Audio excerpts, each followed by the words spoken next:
Hello guys, આપણે બનાવવા જઈ રહ્યા છીએ પાલકના ઢેબરા અને થેપલા એનું વચ્ચેનું કોમ્બિનેશન. એને આપણે નથી કહેતા થેપલા કે નથી કહેતા ઢેબરા. આપણે ક્યારે ઢેબરા કે થેપલાને તાવડીની અંદર કરતા જોયા નથી. આપણે આ તાવડીનો ઉપયોગ કરીને આ આઈટમ બનાવવાના છીએ જે સાવ અલગ જ છે. અહીં આપણે આ પાલક ધોઈને રેડી રાખી છે કે જેને આપણે પાણીથી સાવ નિતારી લીધી છે. બરાબર. અહીં આપણે આદુ મરચાંની પેસ્ટ લીધી છે. મરચાં એકદમ તીખા લીધા છે કારણ કે એમાં આપણે આ મરચું સૂકું મરચું નાખવાના નથી, એને ઓનલી ગ્રીન જ બનાવવાના છે. એટલે આ તીખી મરચી છે.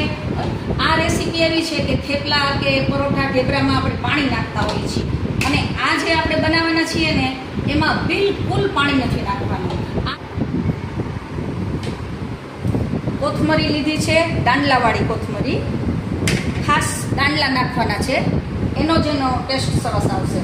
અને આ છે લીમડાના ઝીણા કટિંગ, આટલા લીમડા નાખવાના છે. આપણે આ કન્ટેન્ટની અંદર જેટલું આ માપ લીધું છે એટલું બધું ઓલરેડી નાખેલું છે. 4 તીખા મરચાં, 1 કટકો આદુનો, આ કોથમરી અને આના બારીક ઝીણા ઝીણા કાપેલા લીમડા. અને લીમડો તો ખાસ નાખવાનો છે. અને ગાઈસ તમને એમ થશે કે આ શું છે? આ એક આપણી ટિપ્સ છે. લીમડાના જે ઓલા હોય ને નાની નાની દાંડલીઓ, એ આપણે દાળમાં અને કઢીમાં ખૂબ જ સરસ લાગે છે. એટલે એ આપણી ટિપ્સ માટે રાખી છે, એ આપણે અહીં બાજુમાં રાખી દઈએ છીએ.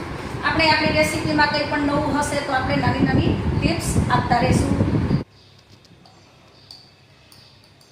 પાલકની અંદર આપણે જરૂર મુજબનું નિમક નાખીએ છીએ. આની અંદર પણ પેસ્ટમાં પણ નિમક હતું.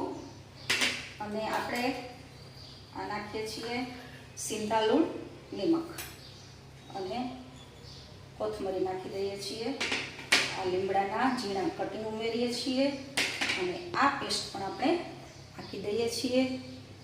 અને હવે મસળીને રગદોળીને થોડી વાર પછી આપણે 10 મિનિટ સુધી એને એમને રહેવા દેવાનું છે કે જેથી કરીને આ પાલકનું પાણી અંદર છૂટે. અને અહીં આપણે 2 ચમચી જેટલું તેલ નાખીએ છીએ. તેલ કોઈ પણ લઈ શકો, આ સિંગ તેલ છે. અને આપણે આ ઘઉંનો લોટ છે, ઓનલી ઘઉંનો લોટ નાખીએ છીએ. પહેલાં ઓછો નાખવાનો છે, પછી જેટલો લોટ પાણીને ઓબ્ઝર્વ કરે એ પ્રમાણે આપણે ઉમેરતા જવાનું છે.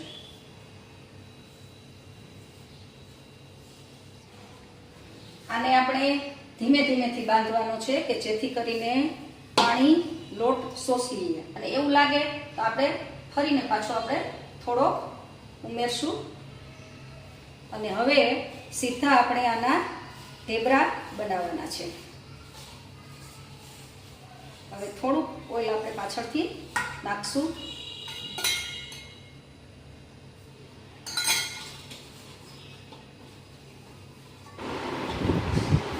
હવે આ ઢેબરાનો લોટ બંધાઈ ગયો છે.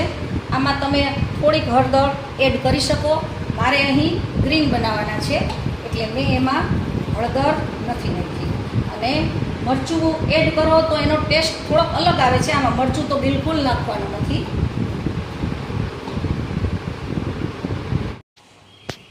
આ લોટ બંધાઈ ગયા પછી આપણે આ લસણની પેસ્ટ ઉમેરી દઈએ છીએ. પાછળથી ઉમેરવાથી પણ એનો ટેસ્ટ અલગ આવતો હોય છે. અને જ્યારે આપણે ઢેબરા બનાવશું ત્યારે પાછળથી આપણે તલ નાખશું. આમાં આપણે તલ ઉમેરતા નથી. લસણ નાખવાથી થોડુંક પાણી છૂટશે તો આપણે થોડોક લોટ નાખ્યો છે.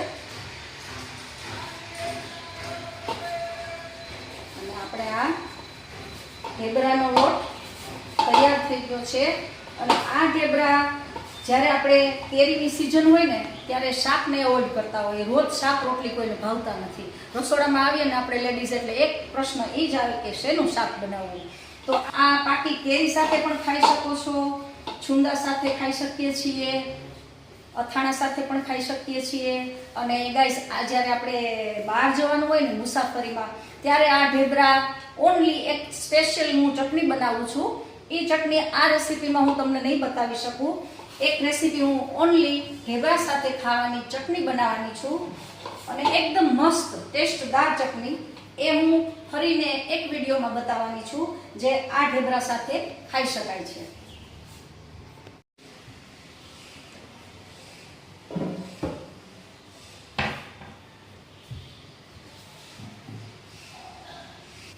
આપણે અહીં ફૂલ ફ્લેમ ઉપર તાવડી રાખી દીધી છે. ના, મીડિયમ ફ્લેમ પર આપણે આ રોટી રાખી છે. આપણે બંને ઉપર શેકવાના છે. અને આપણે આના લુવા વાળી લઈએ પહેલા, એટલે આપણે બંને જગ્યાએ પહોંચી શકાય. આપણને એમ લાગે કે હાથમાં થોડોક લોટ ચોટે છે, તો આપણે લોટના અટામણથી થોડું થોડું આપણે હાથને કોરા કરતા જવાના છે. અને બને એટલા આ ઢેબરા થોડાક જાડા બનાવવાના છે, એકદમ પતલા બનાવવાના નથી. અને એની જે પકવવાની વિશેષતા છે એ જ ખાસ જોવાની છે. ઢેબરામાં જે આપણે આ જે પકવીએ છીએ ને, એ એની એક વિશેષતા છે.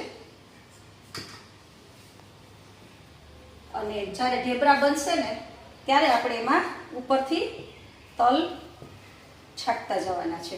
આને વણવાનું ચાલુ કરીએ છીએ.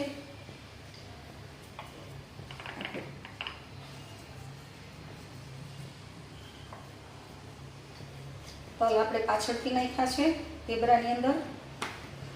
અને ઢેબરું બને એટલું પાતળું નથી વણવાનું.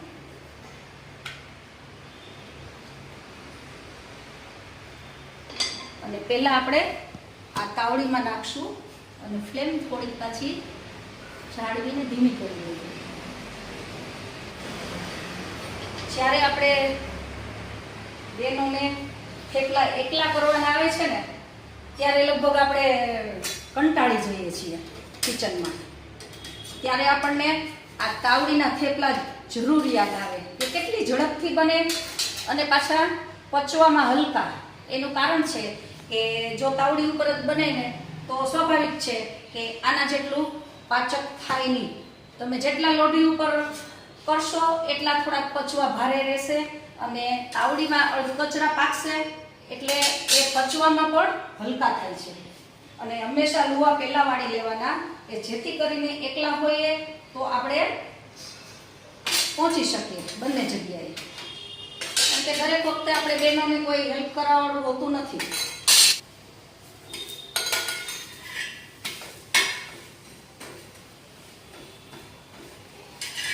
આ પહેલું છે એટલે થોડીક તવો તપી ગયો, તો આપણે આને ધીમા તાપે રાખશું. આટલું શેકાઈ ગયા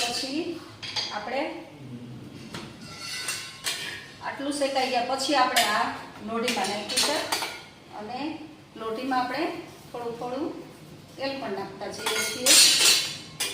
એકદમ ફરસા હોય છે. આનો ટેસ્ટ છે ને થેપલા કરતાં સાવ અલગ હોય છે. અને જે બરોડાના ઢેબરા કે છે ને, એના કરતાંય સાવ અલગ હોય છે. આ વચ્ચેનું કહેવાય ઢેબરા અને થેપલા. એ બંને વચ્ચેની કંઈક અલગ આઈટમ છે. આ કેરી આવે તો એકદમ સ્વાદિષ્ટ લાગે છે. કરતાંય તમને ટેસ્ટમાં અને એક નવીનતાવાળું ખાણું પણ મળે.